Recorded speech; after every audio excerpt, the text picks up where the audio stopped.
welcome to another official CakeDrain review. Today, I'm going to be reviewing a video game, and that is Lego Batman 3 Beyond Gotham. Now, just off the bat, I want to say this is a fun game. It's a lot of fun. If you played one Lego game, you've kind of played them all in terms of the mechanics and kind of how the gameplay works and how you unlock content and things like that. So, but if you don't know, if you never played a Lego game, they're really fun. Generally, you play through the story as a certain group of characters. You can usually switch between characters in a given mission. It's co-op, you know, you can play split screen with a friend. And you play through the game once, but then there is free play mode that you unlock after you beat a mission, where you go back, you can replay it as whatever character so that you can unlock things, because there are certain things that only certain characters can do, and so they kind of bump up the replay value like that so that you can unlock all the characters and all the mini kits and trophies and things. And so that all remains intact across all of the Lego games. One thing I will say, it's got a lot of awesome characters. I like how newer Lego games have brought in this idea of tools and items, equipment, and different, in this case, different suits for characters. Like Batman has a bunch of different suits, Robin has a bunch of different suits, even the Joker, all these different characters. And their different suits do different things and help you solve the puzzles. So the puzzle solving aspect of the game is really cool, as with most of the Lego games. The combat is a little bit better than previous Lego games, but still not quite there. Sometimes your characters just don't want to hit the enemy. They'll just swing all over the place. You'll hit your friends, but sometimes you won't always connect with the enemies. So that needs a little bit of tweaking, but it's still, like I said, it's a little bit better than some of the previous Lego games that I've played. This is probably my favorite Lego game since the original Star Wars Lego games. I haven't been crazy about some of the other ones, even though I'm a big fan of Lord of the Rings. I wasn't that crazy about the Lego Lord of the Rings. But I think one thing that helps this particular, and well, the whole Lego Batman series stand out is because they're not based on a movie. The story isn't just a Lego version of a movie. It's its own story.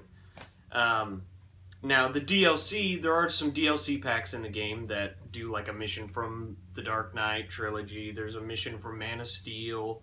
There's even a mission from the show Arrow and things like that. So the DLCs bring some of that back, and so that's cool. That's awesome as a little bonus, a little like nudge to the movies. But the story overall is its own thing. It's original to the game. And that's really cool. I really like that because, you know, if you've watched a movie a lot and you play the game, you're kind of like, okay, it's kind of just like going through the motions. That's something that I think really hit me with the Lord of the Rings Lego game. It's like, because I love the movies, I know them inside and out, so I'm just like going through the motions in the game, like, okay, this is alright, I guess. But I had a lot of fun with this game. Played it with my wife. 16 main missions. There's a hidden mission. Spoiler alert, that is really awesome. So go and find that hidden mission. It's great. But then you've got awesome celebrity cameos in here. In addition to this huge array of DC characters, you have celebrities like Conan O'Brien and Kevin Smith. There's even Daffy Duck dressed up like a Green Lantern, and Adam West, and so that's funny. And you can tell that the game was made by people who just love everything DC. It's got a lot of love in this game, and so there's references to the movies, to comic books, to shows. It's great.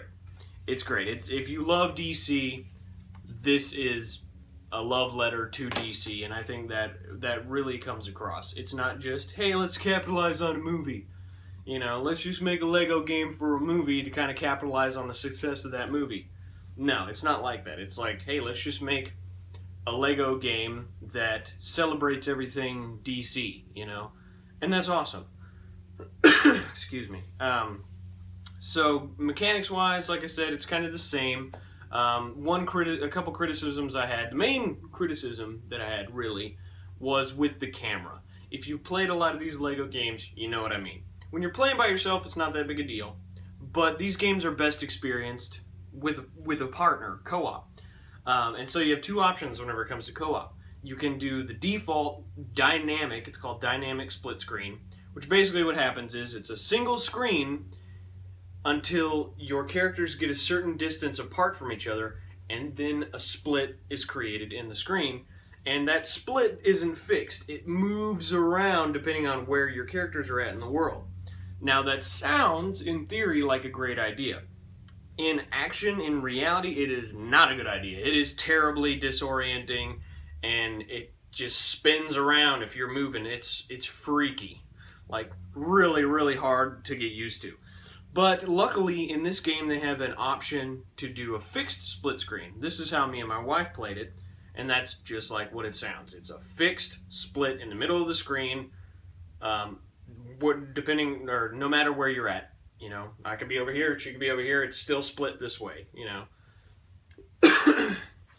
And so that's good. But you can tell, unfortunately, the camera was not designed properly to work with the fixed split screen dynamic, because you'll have instances where your character is off of your screen.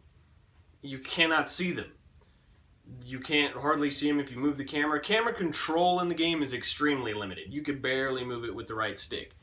And so there are some serious camera issues in this game. They're few and far between, but whenever they happen, it's like, whoa, how I can't even see my person to see what I'm doing. And so that is kind of a setback, unfortunately. And, oh, heat kicked on. Anyways, so, but other than that one kind of minor setback, it's a great game, a lot of fun. If you love everything DC, and if you love Lego, you're gonna love this game.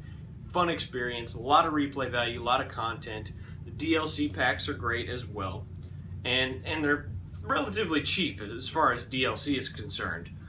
I mean, like, the cost of the season pass for this game to get all the DLC is cheaper than most single DLCs by themselves. So that's a plus. A lot of great voice acting in the game. It's beautiful on the PlayStation 4.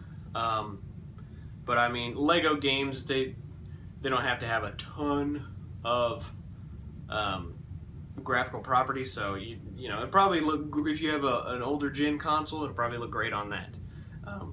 If it's available for those, I think it is. Pretty sure. Don't quote me on that, but I'm pretty sure you can get this on like PlayStation 3, Xbox 360, things like that. And so I'm sure it'll look great across all of them.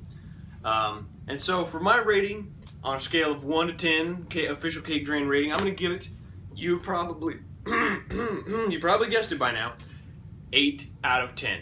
I would have given it a little bit higher of a score, but the camera thing is kind of a setback. It is an issue that needs to be handled in future Lego games.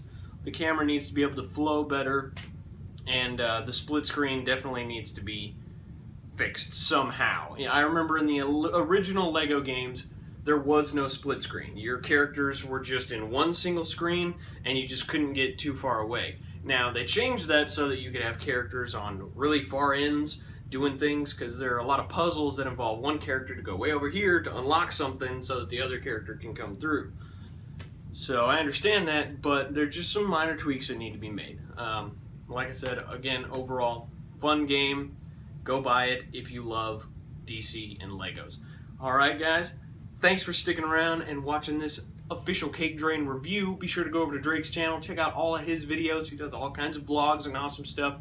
Also, be sure to go check out our friend D-Rock, or as he's known in the wrestling world now, Derek Law, the referee. He's got two YouTube channels. Wrestling Talk 1 is the first one. Talks about all things wrestling. He's very read on the subject, so he's got lots of good insights if you're into wrestling. And if you're not into wrestling, he has another YouTube channel called The Real D-Rock 1, where he just kind of vlogs about whatever, does reviews and stuff, kind of like we do here on CakeDrain. Alright guys, thanks for sticking around. We'll see you next time. Peace out, and remember, Bruce!